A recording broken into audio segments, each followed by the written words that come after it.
What's up, guys? This is Mike Lewis, going to be casting game number 1 in a 2-game set. We have on the Radiant Root from, I guess, rootgaming.com, as shown on the screen, and Los Bricarditos. Probably just going to call them Brik, because that's a lot easier for me on the Dire. This is from the JDL Season 3 kind of play game stage. I mean, it's best of 2s, and you never have best of 2s unless it's just a whole bunch of games that are being played. Cards on the table, I've never seen Los Bricarditos play before, but I have seen Root Gaming play when they were, well, multiple stages, like when they were Unreal Tangos. Even before then, they were like Astra, something like that. I don't know. I think that was probably them. At least I've seen their members around everywhere. So Root Gaming is the only one that I'm at all familiar with, Los Bricarditos. I can't say if they are good or not, but let's hope they are, because I know that Root Gaming are pretty good, and no one likes a one-sided stomp, unless it's a one-sided stomp with, like, a really funny hero. Anyway, Root Gaming going to open up their draft with the Faceless Void, instantly responded to by the Brik side with Disruptor, as well as a Skywrath Mage. So, right off the bat, the Brik side is going to have their supports locked and loaded. With the Mirana ban out, well, Root Gaming have some pretty powerful heroes still left in the pool, i.e. Razor. I was going to say Razor and Brewmaster. Faceless Void was picked up, obviously. And instantly a Wraith King ban out from Root, which is pretty interesting. Generally, the Wraith King is seen as a support hero, and, well, Skywrath Disruptor, you kind of don't need that many support heroes in the game. Wraith King as a carry is pretty good, but I don't think it's impossible to deal with. Regardless, Root instantly slamming out that Wraith King. They do not want to fight up against that hero. Partially because they don't have mana burn as a plan, I guess, but I don't know, it doesn't seem like a hugely threatening hero, aside from the fact that Wraith Fire Blast does set up pretty well for Mystic Flare. So once Skywrath Mage gets a couple levels up, being able to have that stun and then that follow-up instant kill spell, or near instant kill spell with Mystic Flare, is threatening. There are many other heroes that could give you something similar. Like, really, all you need is a slow. Like, you get the same exact thing done with, like, a Phantom Assassin or something like that, with a Stifling Dagger. So I'm not too sure about that ban, but regardless, what's done is done. He's going to be banned out. Lich going to be the ban out from the Brik side. I think Root Gaming, their lanes are looking pretty predictable right now. Los Bricarditos going to have a little bit more roaming, depending on, of course, the cores that they decide to pick up. Root, though, it's pretty clear. It's just going to be a Razor solo lane, Faceless Void, probably solo lane, though he could very well go along with a couple supports, depending what Root Gaming decide to pick up. Lich already out, but really, there's always going to be support picks. Witch Doctor's been seeing a lot more play. Rubik is always around. Vengeful Spirit, maybe not. The stun is definitely nice, as is the positioning, and, well, it's always a possibility. Elder Titan now the ban out from the Brik side as they instantly pick up that Morphling. So a lot of late game carry going to be coming out of that hero. Up against Razor as well as Faceless Void, however. If Root Gaming just pick up a couple more stuns, then they'll be able to handle that Morphling pretty decently. And having Time Lock and Chronosphere for dealing with the Morphling is fine, but that's really all it is. You really want to have 1-2 other stuns and or silences if you're going to be dealing with a hero like the Morphling, especially when he's going to have Disruptor and Skywrath Mage covering him. So getting more stuns now, definitely higher on the list of priorities that Root Gaming were going to list out. When Elder Titan and Lich banned out, both two heroes that, although would have helped to do a lot of damage, no stun. Root Gaming going to go for the Ancient Apparition. No stun, or no guaranteed stun, but you kind of have the next best thing. You get the Ice Blast, because Morphling, reliant on the Strength Morph, in order to keep himself alive for the better part of the game. Once you land that Ice Blast on him, then, well, Strength Morph does nothing but actually help you kill him. Gets closer to that Shatter range, which is an interesting interaction, and is a good way to get around the we need a stun to kill the Morphling. If you land the Ice Blast, then he's probably going to die, unless you just waveforms out and there's literally no way to catch him, which could be the case, as Los Bricarditos, Brickies, or it's L Brickies, I don't know, pick up the Tide Hunter as their offlane, instantly responded to by a Sven. This is probably going to be a support Sven from Root Gaming, and as much as I don't like support Sven, it's actually pretty okay here. I mean, they have the stun against the Morphling, as I was talking about before. Stuns against Morphling is very, very nice. they'll have a little bit of scaling moving onwards, and Sven Ancient Apparition, that's a combo. I mean, Stormhammer into Cold Feet, plus Sven Ancient Apparition Beatdown with a Chilling Touch. It's a very devastating combo just from level 1. Like, Root Gaming, with the lineup they have right now, they could actually make a level 1 fight happen if they do decide to do that whole, we're going to smoke into your jungle and see what we could find kind of thing. Well, to be fair though, Ancient Apparition kind of lets you do that no matter what. There aren't going to be many comps that will beat an Ancient Apparition level 1 jungle dive. And wow, Crystal Maiden being banned out from the Brik side. And Sven could still be played as a carry. I do prefer him as that role. He's a little bit too strapped for mana. If like his only job pretty much is to land that Stormhammer, and at level 1 he only has one Stormhammer before he needs either a lot of stats and or some form of mana regen. So I wouldn't mind seeing him as a carry. You still get the Ancient Apparition combo with him, and Sven will be able to handle Tidehunter okay, assuming that he has a little bit of range support, but if it does come down to a melee versus melee lane, whether it's Tide versus Faceless Void or Tide versus Sven, then Tidehunter is going to be hard-pressed to lose that lane. Tide does not lose 1v1 lanes versus melee heroes. Or he might against, I would say, Darkseer maybe, and that's about it. Anchor Smash is too devastating. Kraken Shell makes things really, really unfair. So the Bricky side have some pretty solid lanes down. They still need their mid lane hero, Death Prophet, being the ban out from the Root side, as Los Bricarditos, well, they know that most likely it's going to be a Razor on the other end. So there aren't many heroes that have really favorable matchups versus the Razor, and they could go for something like a Tinker, get a little bit more global with the Morphling, or just go for Ember Spirit. And that's a melee hero versus Razor, which is always a little bit dangerous. I mean, Razor is generally going to have the advantage in lane, and wow, okay. Ho! Huskar and Flying Zebra on the Sven means that Sven is going to be played as support. But Huskar, you know, every single game at TI4, I'm like, this is the game for Huskar. This is when Huskar is really just going to come out and, you know, show everyone what a powerful hero he is. I hope it's this game. I really do. Life Break, not that great versus Morphling, and that he could just waveform out. But versus, and also Ember Spirit, as he could just, what is it called? Activate his Fire Remnant to get out. I guess that's the official name. Who knew, right? So it's going to be hard to actually use Life Break to lock people down. Skywrath Mage, he'll be able to not do much about it, but Disruptor can just glimpse you back once he sees you wanting to jump in. So, unfortunately, it's not the best game for Huskar, as much as that it pains me to say. Like, I love Huskar. I love him to death, but he's not going to have a good time. He needs to rely very, very heavily on good Chronospheres from his allies, on good setup from the Sven Ancient Apparition in order to actually do damage early game, and then late game, he'll be really tanky to the magic damage of the Skywrath Mage, to some extent.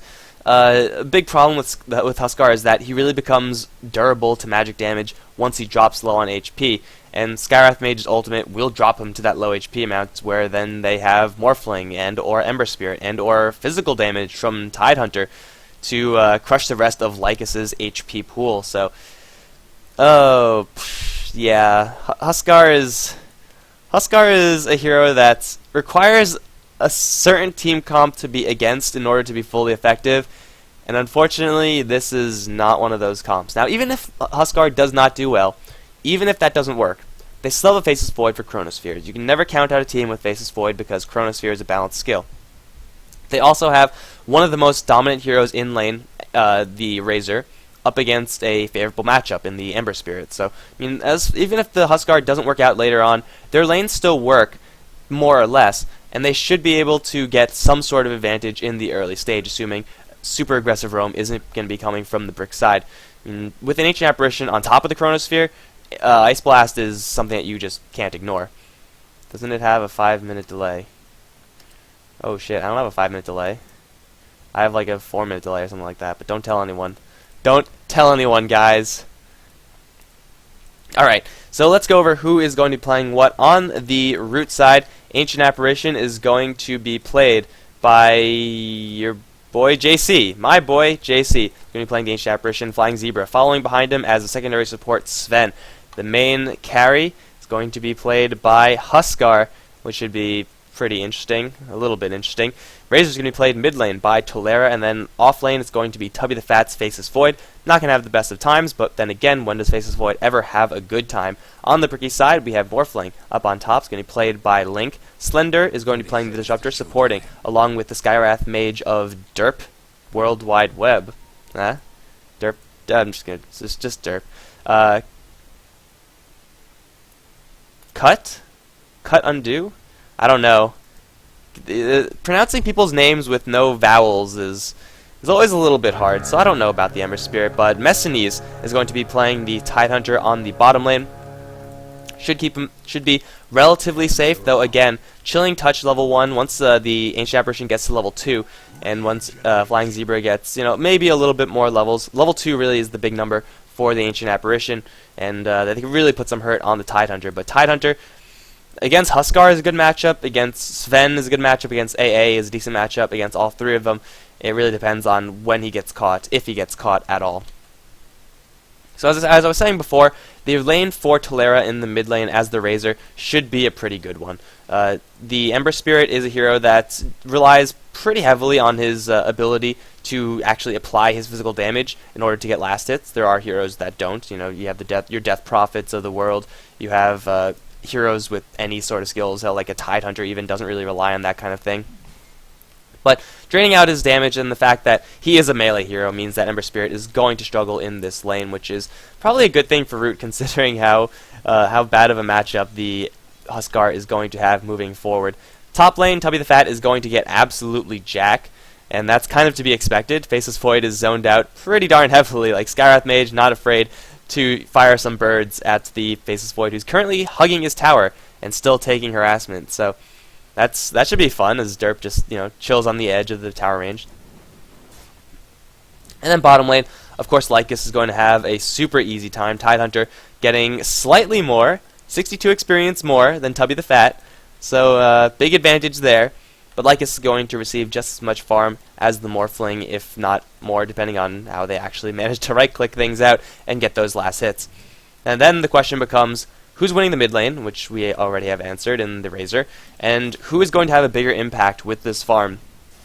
Is it going to be the Huskar, or is it going to be the Morphling? It's very easy to say that it's going to be the Morphling, and I probably would be correct in saying so. Morphling doesn't really have any huge anti-counters that he has to worry about, with the exception of the Ancient Apparition Ice Blast that I was mentioning before, how it kind of shuts down any hopes of using Strength Morph as a reliable escape tool as long as that Ice Ball hits. Huskar has to deal with a whole bunch of physical damage, and that's just not fun for him. So, he's not going to have a fun time either. But then again, it's not really something that I could give a entirely informed opinion on. This is like the second game I've casted where I've seen a Huskar, so not much experience watching this hero. A lot of experience playing him, and from that experience I could say it's not going to be a fun time. But, we'll see. Maybe Lycus gets a lot of opportunities to get last hits, and then suddenly he becomes this unkillable juggernaut, which will be pretty cool.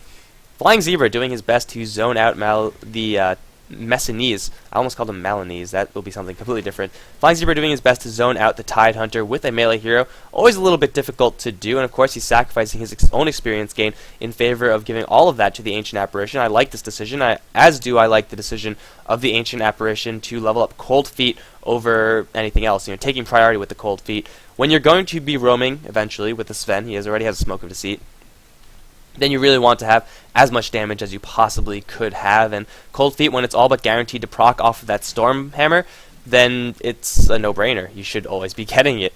There's not much that the Faceless Void could do to help out until he gets his Chronosphere, but just with the Storm Hammer, they should be able to get that Cold Feet to land if they actually go for someone other than Tidehunter, who at this point has just Kraken Shell. So not even any Anchor Smash to try to duel Flying Zebra. He's just going to try to win in the straight-up fight. Contrixie is going to be, constantly whipped by this Razor a lot. And, wow, Plasma Field right on the edge. A level 3 field was just enough. That was a close kill, but a kill nonetheless. Razor is a good hero, guys. Plasma Field, generally overlooked a little bit. People say, oh, it's not that great a skill. It does a lot of damage if you could hit someone twice right on the edge. Yeah, that's when it really shines. Level 3 skill doing 300 damage is way above average. and that'll pretty much ensure the nail in this coffin. There is, in the coffin that is the mid lane, there is 9 CS on the Ember Spirit. There is 28 for 8 on Tolera. However, he's going to be in a little trouble. We have Disruptor and we have Skywrath Mage both coming in with Ancient Seal. Tolera's going to spot a couple of those out. Slender going to get it really hard, but there's just no slow. Is there not even a concussive? There isn't. It's a 2-0-1 build on the Skywrath Mage, and Slender almost got killed by illusions. I don't think Tolera was watching that, but if he was watching those illusions, that would have been another kill. That would have been another kill. Sorry guys for the source options. I am not partnered with Twitch, so I don't have any flexibility over that. But you're doing your part in helping to raise my viewership so that I can have a part in that. That was kind of weak, but that's how it's going to be. So Derp definitely saw that there are some sentries or something in the area. Unfortunately for him, it happened. 2 sentries being used and 1 sentry remains. This is such a sad sight. Like, as a support player, you got to just feel for that guy. I'm not really a support player, so I don't really feel for him that much, but I could feel his pain regardless, because I'm just full of empathy that way. Like is still getting a whole ton of farm on the bottom lane, as is the Morphling on the top side. Tubby the Fat level 4 versus the still only level 2 of Messinese. Tubby the Fat is well on his way to his Chronosphere. I think it was actually Tubby the Fat that where I saw him get absolutely nothing out of Faceless Void's early stage, and then, you know, level 5 he actually went to roam with a Rubik. And it worked. And I was so baffled that a roaming Faceless Void worked that well. This lane, I think he's getting enough as far as experience is concerned to not be too worried, but looks like we might be seeing some action happen on the bottom lane. Flying Zebra has a level 2 Stormhammer. He's going to pop the War Cry and actually get the stun on Derp as well. That's a much easier kill, however, Messinese is getting absolutely destroyed by these spears. That's 6 stacks of fire on him. Here comes the Ember Spirit coming in for Burning Zebra. Level 6 on Lyke is going to try to go for Slender. He will take out that hero. Now going to try to go for Derp. 2 points in fire. Should not be enough. Might be enough. Salve instantly going to be cancelled. Burn, Skywrath Mage. How do you like your chicken? Dead and deep fried. That's going to be 3 kills on the bottom lane in exchange for the Huskar. Huskar takes no prisoners, doesn't expect any mercy, and doesn't give any either. Your boy JC sitting on the sidelines for most of that. I'm not really too sure why he wasn't involved in that. He was definitely had higher priorities, it seems. But those higher priorities definitely involves getting to level 6, because he's almost at the level 6 mark 7 minutes into the game. As a support, that's pretty damn crazy. You don't expect to have, whoa, that static link got really big really fast. You don't expect to have that many levels, but your boy JC literally did nothing to touch the lane. It was all the Flying Zebra, doing all the poking, doing all the harassment, doing everything to keep this Messinese Tidehunter off the lane. And now that Ancient Apparition does have his Ice Blast, he's just so much more useful. Now he could actually sacrifice his farm, give it to the Sven, because Sven with items is probably going to be a lot more useful than the Ancient Apparition with items. Really all AA needs is level 6, and he has it. He has that Chilling Touch, he has that you don't gain health factor, and of course Global Nuke kind of helps as well, especially when you're trying to kill a Morphling, which as of right now Brickies are trying to do. Sven, not going to happen though, and poor Sven, his clarity is going to be cancelled. Life sucks, Sven, I'm sorry, but that's the life of a support hero. And also, his reliance on clarity is also kind of why I don't like Sven as a support hero. Another Ice Ball of Death is going to happen on this top lane, but I don't think it's going to hit anyone. Unless... Link, go get an item. Oh. It was close. It was close. Tolera has his buckler up, well on his way towards his headdress and mech, and still these Ancients are going to be continue to be blocked. That means Tidehunter is getting nothing continuously. Faceless Void is already level 6. Once he has that Chronosphere opportunity, he conceivably can kill Morphling, though it will, of course, require your boy JC to drop an Ice Ball beforehand. Throwing it once the Chronosphere has already happened is not really going to do too much. Oh, they got it! They got it, guys! Hallelujah! Unfortunately, that Sentry Ward only had like a minute left at maximum, like 30 seconds, so hollow victories, very hollow victories. But, yeah, your boy JC... with the Ice Ball, they can go for a kill on the Morphling, though Morphling now sitting at 900 HP. It'll be a hard kill. It certainly will be. Going for Tidehunter with the Armlet Lycus, that'll be a little bit easier. Life Break into just burning spears, and they'll have to deal with 60% damage reduction. Anchor Smash is real balanced, but between the Cold Feet, which will probably slow Messinese down with the Hardcore Stun, and the Ice Blast, although if your boy JC starts taking tower shots, that's not what they want to have happen. Gust of Shot, and Lycus wants in. He so wants in. He has level 2 Berserker's Blood, so a good amount of magic resistance. It's not too much damage. It's actually mostly physical. And that's where the armlet is really going to shine. And now another Ice Ball. Come on, Ice Ball, I believe. No. Yes. No. Oh, so close. Alright, Lycus sees the 1v3, and I think he wants it. I'm pretty sure he wants in on this lane. However, Ancient Apparition already uses Ice Blast. He go and get Arcane Boots.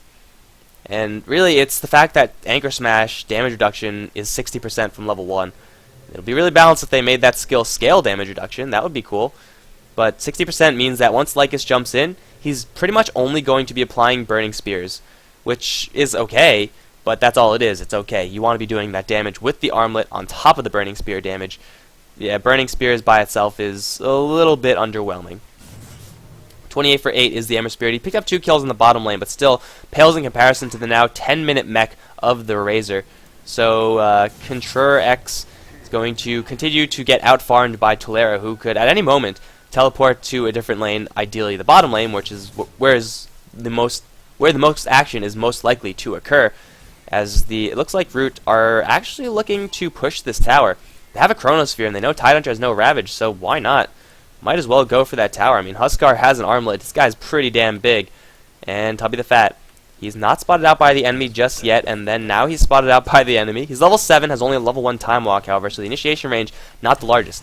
Slender does not have any jumps in. Lycus with the Storm Hammer. Instantly, Slender is dead. Now Messini is going to get burned down a little bit. Tubby the Fat with a beautiful 2-man Chronosphere, and the Ice Ball for good measure is going to completely whiff, but that's because the target is already dead.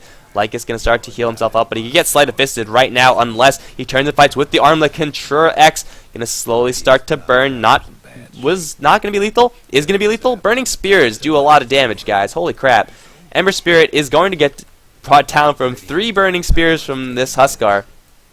And just like that, the tower is gone. 7-2, and Root take a very commanding lead as they take not only a good fight, but also a tower. And Link, terrified of Lycus. I mean, he should be terrified. His armlet isn't even off, and isn't even on, and he already has a lot of HP. And now Derp is going to get bashed down. No bashes, unfortunately, but Skywrath Mage is going to get out because of that. Just 1 bash. Just 25% chance to get that kill, and he missed it. That sucks. I'm sorry. Oh, wait.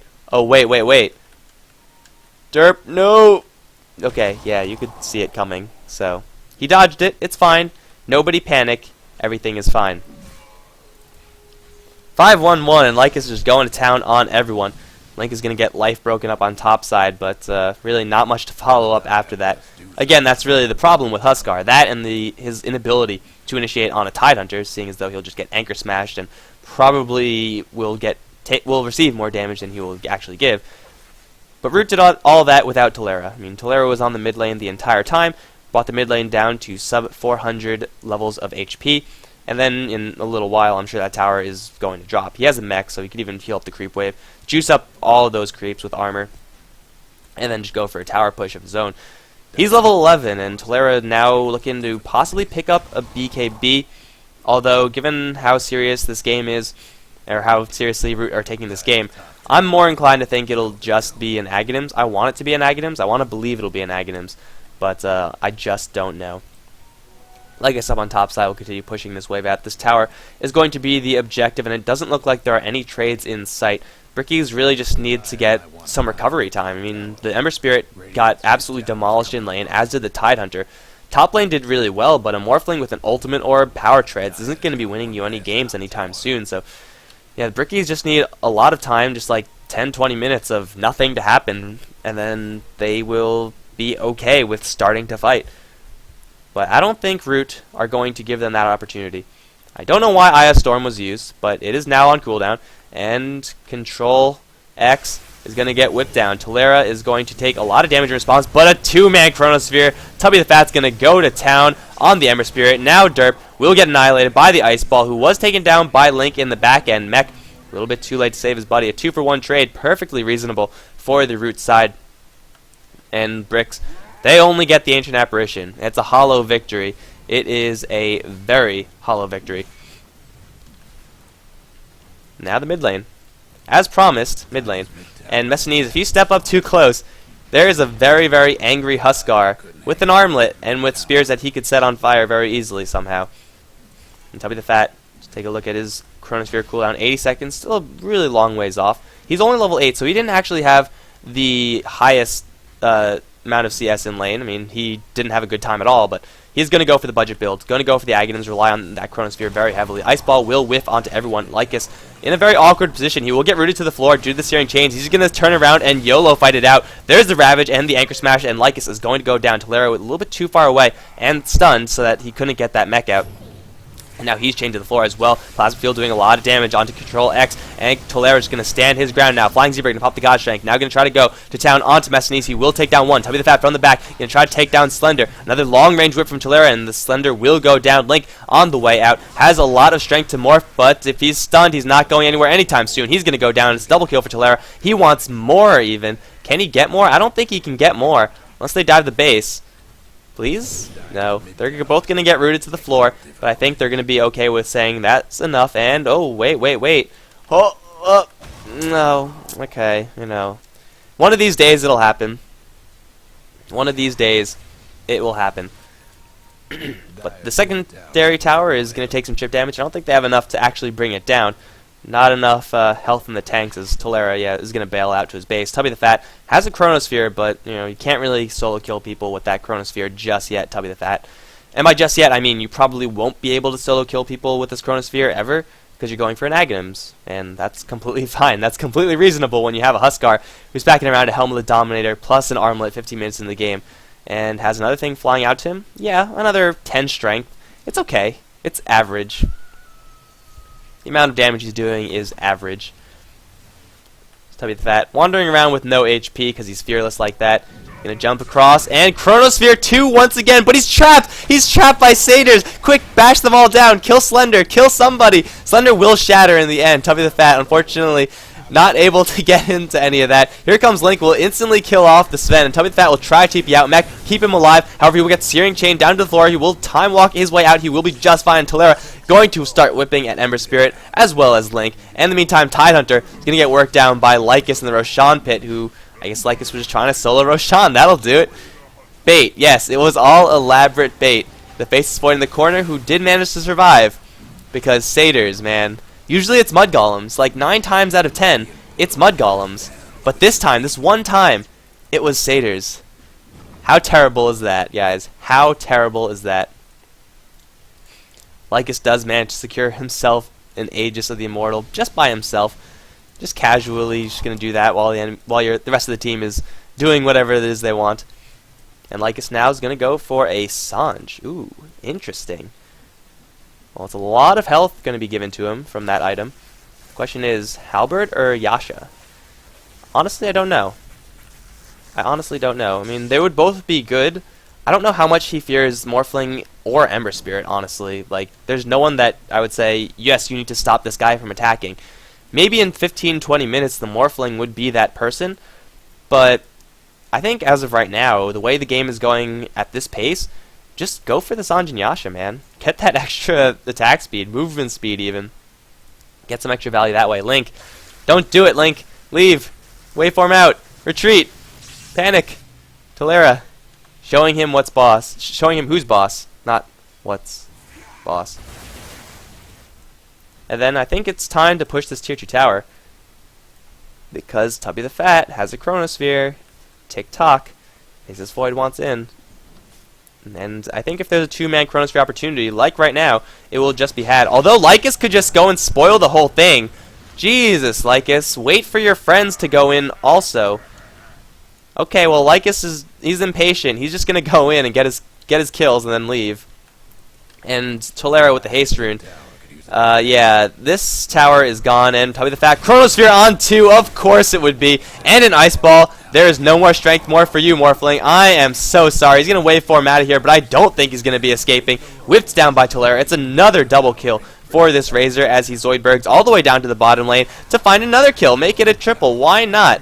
Because, that's cool. The rest of his team is just baiting down the tier 3 towers and taking Raxes. And in the meantime, Derp is just trying to hide or something. The Slender is not even level 6 yet. If he gets too close, time walk into a single bash or even no bashes, and he's dead. It's 19 minutes in, and these Raxes are going down. Lycus wants in once again. He has an Aegis. He doesn't give a damn about anything. Yeah, Sleight of Fist? That's cute. That is cute. Is Skywrath level 6? He is level 6. Hallelujah, they might be able to kill someone. Control X. Cut, paste. Gonna get a Sleight of Fist on Lycus. That does literally no damage. And Tidehunter has a Ravage he wants in, but Lycus is going to go right on top of him. Mystic Flare doing less than nothing, and Aegis is going to crush all of their hopes. Ember Spirit is going to double jump his way out of there. Huskar reviving at full HP. Boy JC going to go along with Tubby the Fat, try to kill off this Ember. Will be pretty damn easy as yeah, he just drops like a rock. Link also going to try to wait for him out, but gets bashed. That's lucky. And will he live? Okay. When this happens, you just, yeah. This game is, I want to say this game is over. Brickies haven't GG'd out yet. I mean, there's this going on, and this. It's okay. It's not impossible to come back from, right? Right, guys? Right? Lycus is sitting in the base with 4 of the enemies alive, and he just doesn't give a damn. He's silenced. Who cares? Flying Zebra going to get in there with a 2-man stun. Not bad. And Lycus going to turn this things around on Link. Wave form right into the Ice Blast? No. Slender is dead, though. That's a lethal Ice Blast.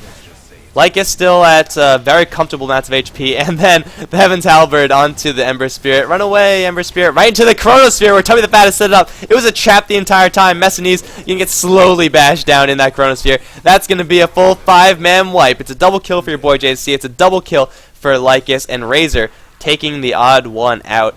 GG has been called, guys, and that is that. Easy game, easy life. Root is going to take this one 1-0 in this best of 2 series, or series of 2 games. And we're going to move on to the second game in just a minute, guys. Stay tuned. GG.